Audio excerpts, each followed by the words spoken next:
स्वयं जो अब भिक्षु बन गए। बड़ा खेद हुआ आपका ये परिवर्तन देख। महाराज,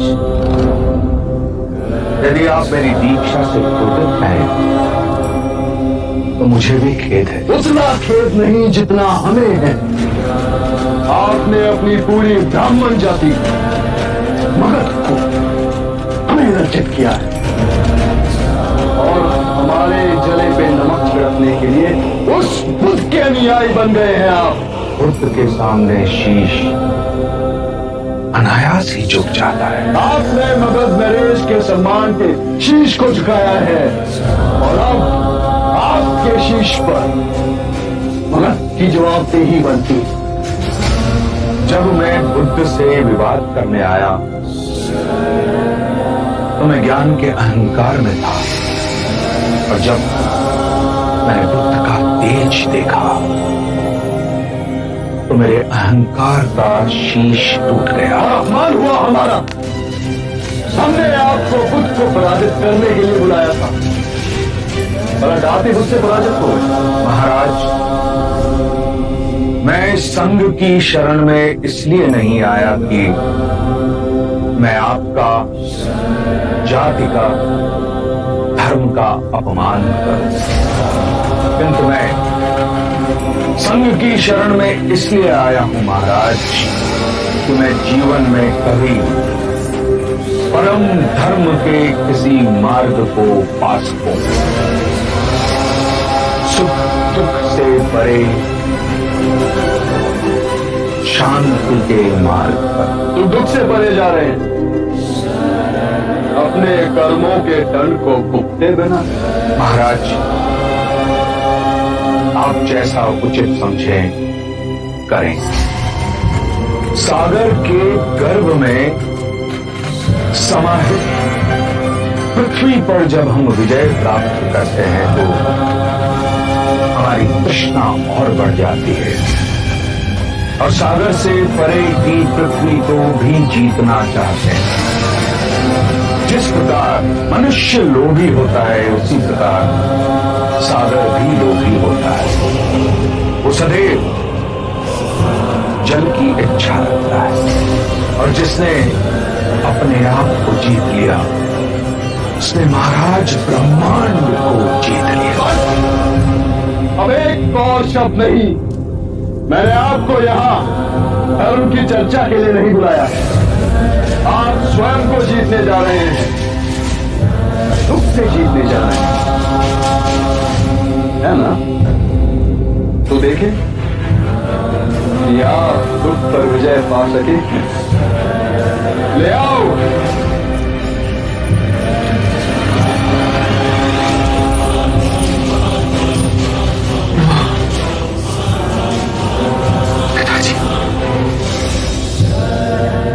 परम ज्ञानी सोनदान। अभी तो काम में सुख और दुख ऊपर नहीं हो सकते। आपका दोषी मैं हूं तो फिर मेरे माता पिता को क्यों दंड दे रहे हो? आपके बुद्ध कहते हैं कि हम सब परस्पर जुड़े हुए हैं। दंड आप पाए या आपके माता पिता। अंतर क्या? हम तो केवल ये देखना चाहते हैं कि दंड का अधिक प्रभाव कहां पड़ता है। क्षमा कर दे पुत्र, तुम जी छोटा न करना। तुम जिस पथ पर चले हो उसे सिद्ध हो गया है कि ब्राह्मण वही है जिसे परम ज्ञान प्राप्त करने की सच्ची लगन है। हमारा आशीष सदैव तुम्हारे साथ है। ले जाओ इन्हें।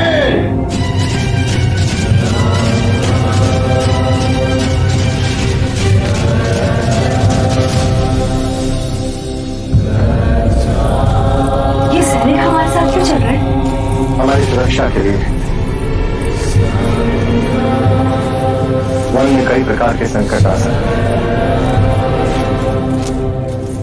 हम जानते थे आप हमें कारावास से छुड़ाने अवश्य आएंगे, किंतु आपको आने में इतने दिन क्यों लग गए? मुफ्त तो मैं तुम्हें उसी दिन कर देता मालविका, पर क्या करता। बुद्ध को मगध से दैत्य लाने के लिए जितने दिन लगे उतने दिन तो रुकना ही था। पर अब बुद्ध जैतवन पहुंच चुके हैं। समय आ गया है कि तुम्हें भी वहां पहुंचा दिया जाए जहां तुम सदा सदा के लिए सुरक्षित रहो। धन्यवाद।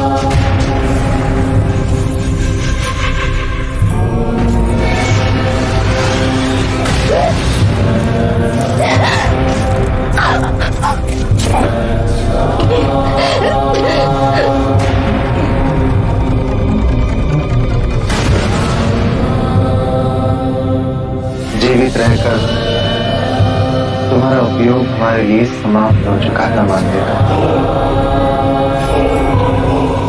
पर तुम्हारा शव हमारे बहुत काम आएगा।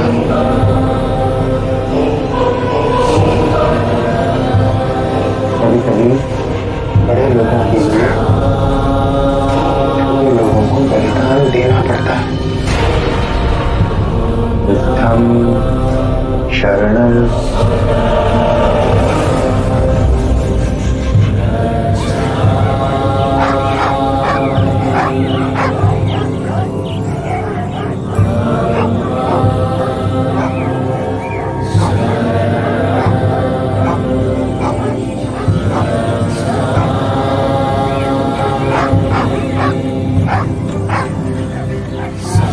सुबह से इतना शोर मचाया हुआ है कि इन पंछियों और श्वानों के कोलाहल से आपका ध्यान भंग नहीं हो रहा? जो ध्यान कोलाहल से दूर हो जाए उसे ध्यान नहीं कहते। क्षमा बुद्ध। कुछ तो है जो इन पंछियों और श्वानों को संताप दे रहा है। जाकर देखो क्या है कुटिया के पीछे जो ये इतने उत्तेजित हो रहे हैं।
शव को देख के अनुमानित होता है कि सबसे पहले इसकी हत्या की गई थी और फिर उसे यहां लाके गाड़ा गया है। परंतु ये षड्यंत्र किसके विरुद्ध रचा जा रहा है? आप करुणा ध्यान है बुद्ध, परंतु इस संसार में ऐसे विषैले सत्य भी है तो करुणा का प्रत्युत्तर अपने विष भरे डंक से देते हैं। होना हो ये सारा कृत्य आपको कलंकित करने के लिए रचा गया है। ये वही स्त्री है बुद्ध जिसने मगध की भरी सभा में आप पर लांछन लगाने का पाप किया था। जितना बड़ा पाप ना किया उससे बड़ा दंड भोगा है इसने। मैं स्त्री के हत्यारे को खोजकर आपके चरणों में ला फेंकूंगा।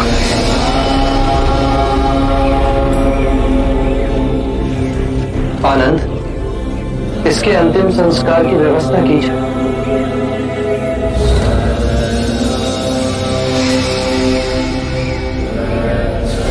पंडितोमुख, कल प्रातः तक ये बात पूरे गांव में फैल जानी चाहिए। सुनिए सुनिए, क्या हुआ क्या हुआ? बुद्ध की कुटिया के पीछे एक स्त्री का शव मिला है। अरे हाँ बिल्कुल। हमने सुना है कि उसे गला घोट के मार दिया गया है। हाँ क्या ये सत्य है? अरे हाँ हाँ, बिल्कुल सत्य है। वाह वाह वाह, आगे मुंह उठा के, हाँ? कैसे भोले बन के खड़े हैं जैसे कुछ हुआ ही ना हो। हाँ हाँ, देखो कैसे मुंह उठा के तुम्हें क्या आया। लगता है हमारा पाप छूट जाएगा? ये ढोंगी है और बिल्कुल भी लज्जा नहीं है। चले जाओ यहाँ से, चले जाओ, चले जाओ, यहाँ पर। ओम भगवते भिक्षाम देहि।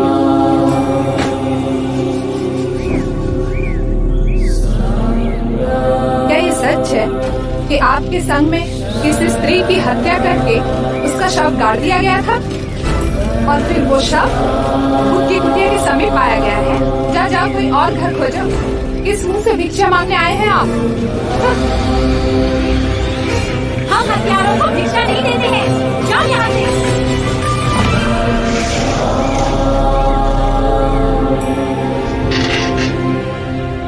बहुत प्यासे लग रहे हैं, जल लीजिए। लोग तो कुछ भी बात बनाए, हमें बुद्ध पे विश्वास है।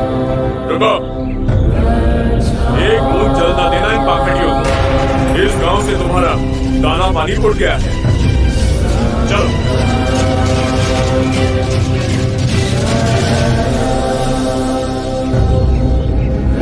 इनका स्वास्थ्य पहले ही ठीक था और जब से गांव वालों ने भिक्षुओं का बहिष्कार किया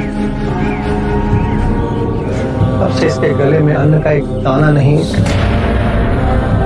अगर इसी तरह से भूखा रहा तो इसके प्राण निकल जाएंगे। वो अज्ञानी है जो आप पर ऐसे लांछन लगा रहे हैं। क्षमा कर दो, मैं स्वयं जाकर तुम्हारे लिए अन्न का प्रबंध करूंगा। कैसे विश्वास दिलाए गाँव वालों को कि उस स्त्री की हत्या में हमारे संघ का कोई हाथ नहीं। और अब तो गांव वाले भी हमसे घृणा करते हैं। घृणा का उत्तर घृणा से देना कभी सार्थक नहीं हुआ। घृणा प्रेम से मिटती है और यही शाश्वत नियम है। परंतु इस असत्य को सत्य मानने लगे हैं। तीन बातें कभी अंधकार में नहीं छिपती: सूर्य, चंद्रमा और सत्य। बिना अग्नि के हम जीवित रह सकते हैं, परंतु बिना जल के आप सबके लिए ये दिन कठिन और विषम होगा। परंतु योग साधना में इसका एक मार्ग है। अपनी जिह्वा को गोल बना बाहर निकालिए और मुझसे श्वास लीजिए। प्यास नहीं सताएगी।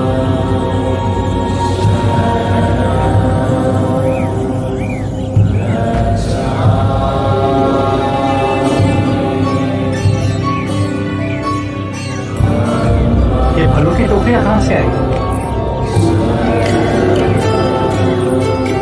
कदाचित हमारे संघ की परिस्थिति की जानकारी पूरे प्रदेश में फैल गई है।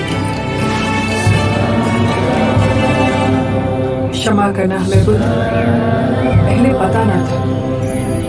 मार्ग में जो बन पाया ले आए। जिसे बुरा कहते हैं, अगर उसके 10 हाथ हैं तो जो अच्छा है उसके 100 हाथ हैं। इसे ले जाइए।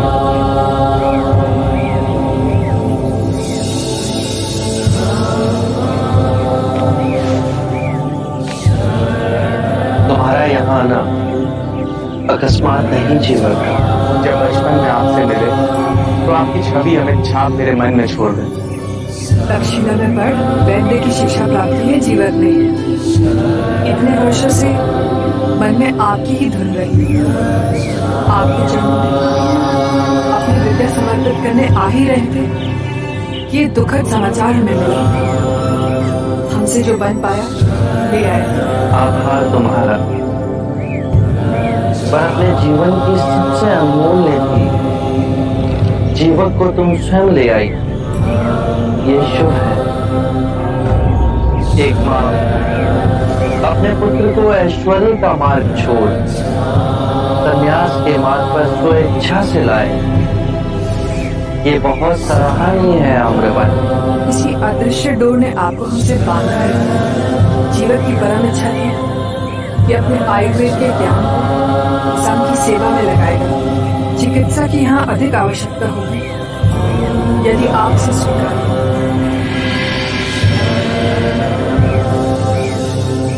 हमारा एक भिक्षु अंदर ज्वर से तप रहा है। कहाँ? आई, मैं आपको ले चलूँ।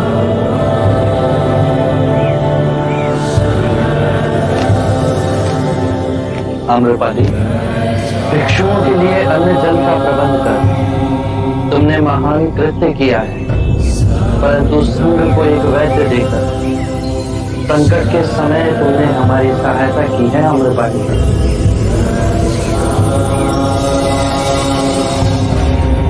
आपको विश्वास है कि मानविका के घर से हमें उसकी हत्या का कोई प्रमाण मिल सकता है? बुरे कृत्य हमेशा अपने बद्धजन छोड़ के ही जाते हैं। ढूंढो।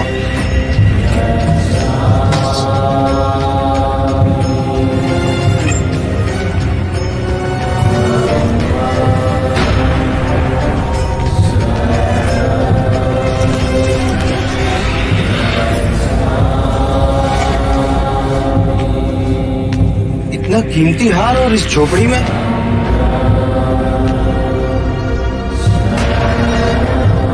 ये तो किसी पुरुष का हार है।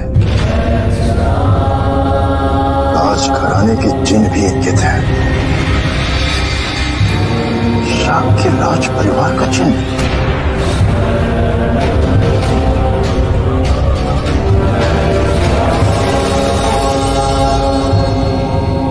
ये हार हमें मानविका के घर से मिला।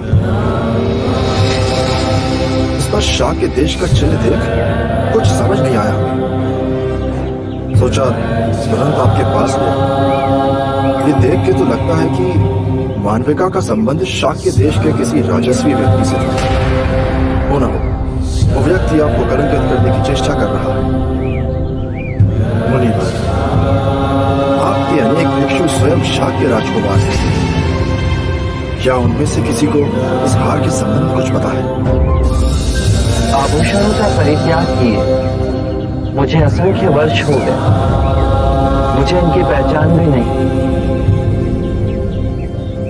मेरे संघ में कोई भी आभूषण नहीं पहनता।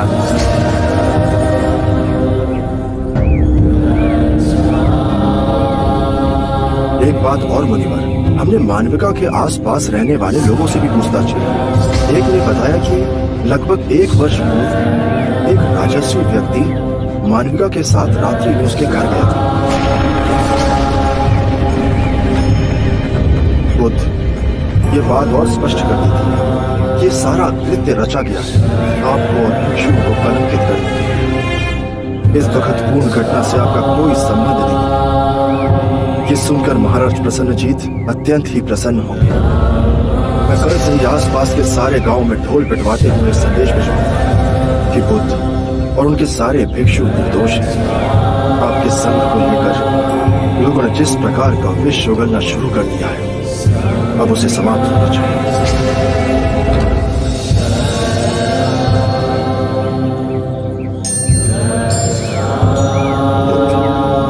यदि आपकी कृपा मुझ पर बनी रहे तो मैं उस दोषी को पकड़कर आपके चरणों में ला फेंकूंगा।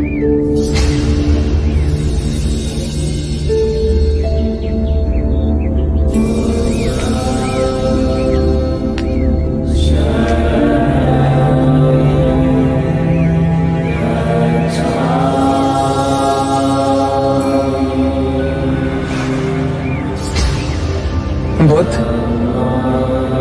1 वर्ष पहले हमारे संघ में शाक्य कुंभ से दीक्षा लेने वाला तो एक ही व्यक्ति है, देवदत्त। मुझे लगता है कि इस कृत्य के पीछे देवदत्त का ही हाथ है। क्या तुम्हारे पास कोई प्रमाण है कि ये कार्य देवदत्त ने किया है? नहीं। तो फिर देवदत्त पर संशय मत करो। सत्य कभी छुपाया नहीं जा सकता। और यदि यह घटनाक्रम देवदत्त के द्वारा घटित हुआ है तो सबसे अधिक मुक्ति की आवश्यकता देवदत्त को है। और यदि देवदत्त अपराधी है तो उसका अंतर्मन उसे कठोर दंड देगा और वो इस पीड़ा से बचना चाहेगा। जिस प्रकार अंगुलीमाल का रूपांतरण अहिंसक में हुआ, उसी प्रकार देवदत्त का भी होगा। मनुष्य केवल अपनी अंतरात्मा को जगाने से बदलेगा।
जन्म और भटकता हूं।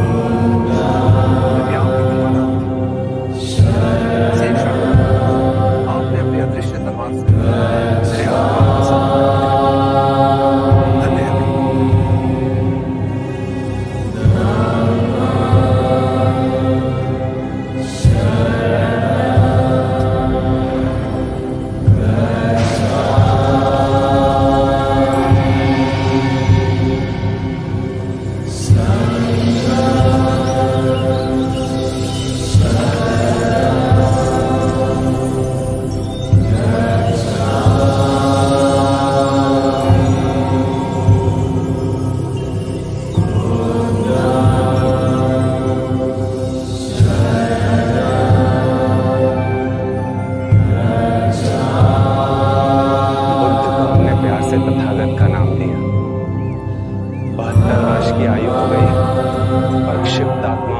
मार्ग का चलना मैं हर दिवस आते हैं।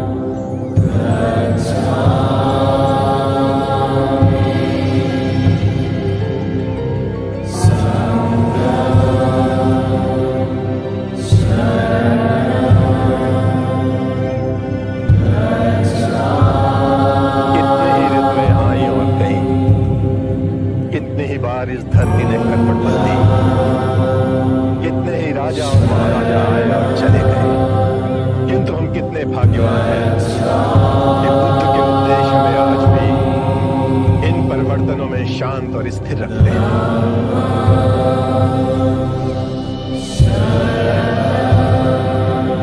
जिस बात पे आप इतना कर रहे हैं, इस बात ने मेरी चिंता को और तीव्र कर दिया है महाकश्यप।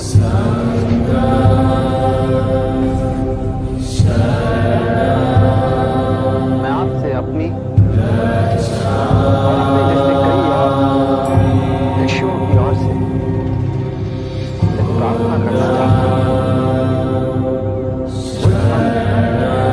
हम सबका ये मानना है कि संघ की ये प्रतिदिन की समस्याओं को सुलझाने के कारण आपकी साधना की नई पद्धतियां, नए मार्ग को खोजने में बड़ी कठिनाई हो रही है। वैसे भी पिछले कुछ वर्षों में जो घटनाएं घटी हैं, स्त्रियों का संघ में प्रवेश, मानविका की इन सब ने कहीं न कहीं आपको बड़ा कष्ट पहुंचाया है, बड़ा दुख हुआ है आपको। वैसे भी पिछले कुछ माह से आपका स्वास्थ्य पहले जैसा नहीं रहा। आप जो कहना चाहते हैं आप उस पे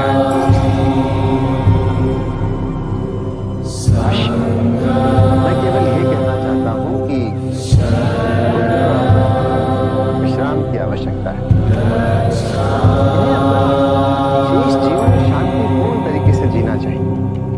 कि संघ की प्रतिदिन की कलह से आप इन्हें आप मुक्त करें। आप अपना मत बताइए देवता, बुद्ध के विषय में कृपया अपने अनुमान मत लगाइए।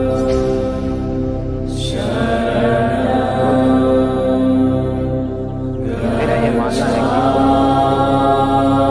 कि आपको संघ के संचालन में अब कष्ट होने लगा है। आप स्वयं को अब इस कार्यभार से मुक्त करें।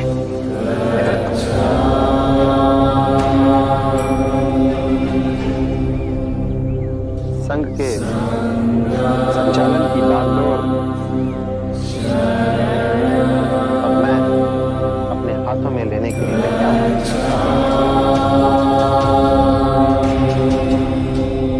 सभी भिक्षुओं के नेतृत्व का बेड़ा मैं उठाऊंगा, आप निश्चिंत रहिए।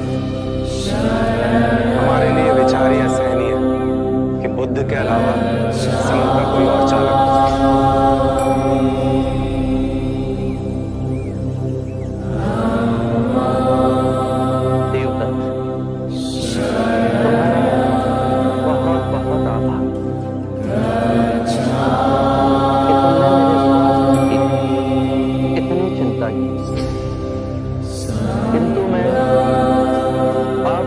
भिक्षुओं को आश्वासन देना चाहता हूं कि मैं पूर्ण और संघ के कार्यभार को संभालने में मुझे कोई अड़चन नहीं।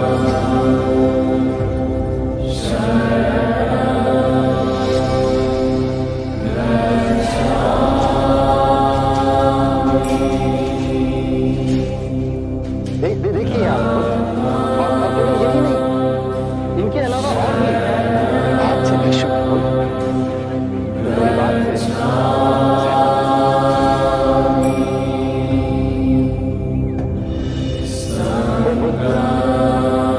मेरी आपसे याचना है कि आप संघ का संचालन मुझे करें और अवकाश देवदत्त, तुमने अपनी बात कही, अब मैं अपनी बात कहूं। आप सभी अपना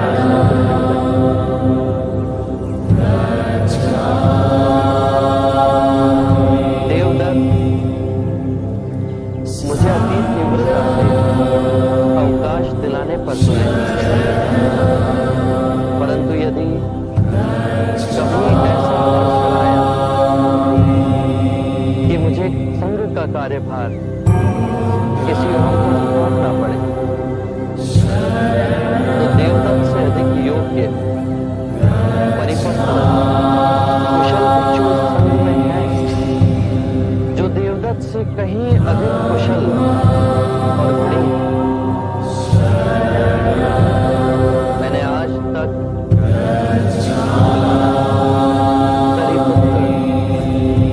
और महाकश्यप जैसे महान भिक्षुओं को संघ का नेतृत्व करने का अधिकार नहीं सौंपा। तो देवदत्त, मैं तुमसे संघ को चलाने का अनुरोध कैसे कर सकता हूं? और जहां तक प्रश्न सामर्थ्य का है, तो तुम्हें अभी संघ को चलाने का सामर्थ्य नहीं।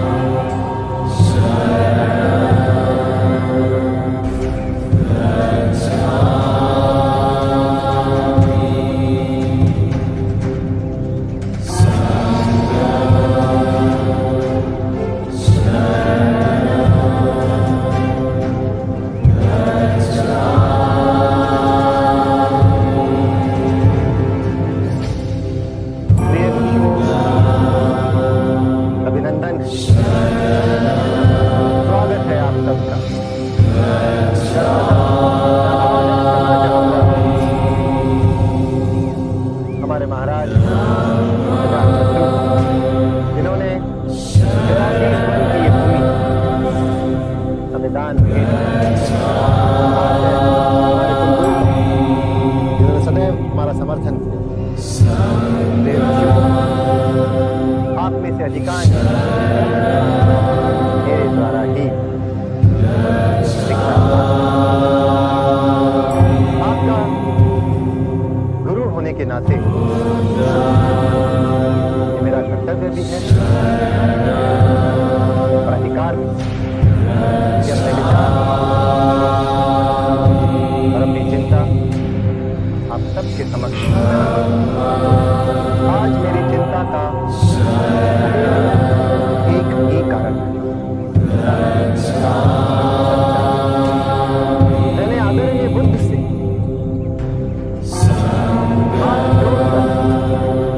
कई बार ये विनम्र निवेदन किया कि वे संघ से निवृत्त होकर साधना की नई पद्धतियां, नए विचार और नए मार्ग को खोजें, जिससे भिक्षुओं का कल्याण हो सके। किंतु बुद्ध ने मेरी बात नहीं मानी। मैंने हाथ जोड़कर उनसे बुद्ध, हमारे संघ में ये आरोप है, यहाँ पे क्षत्रियों को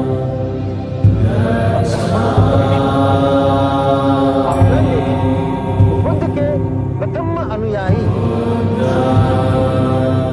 राजघराने के ही बचे कुछ रिक्त स्थान है उन्हें। यही बात मैं बार बार बुद्ध को समझाने का प्रयास करता हूँ कि हमारे संघ में के लोगों को ही प्रवेश मिलना चाहिए। लेकिन बड़ी कठोरता के साथ मेरे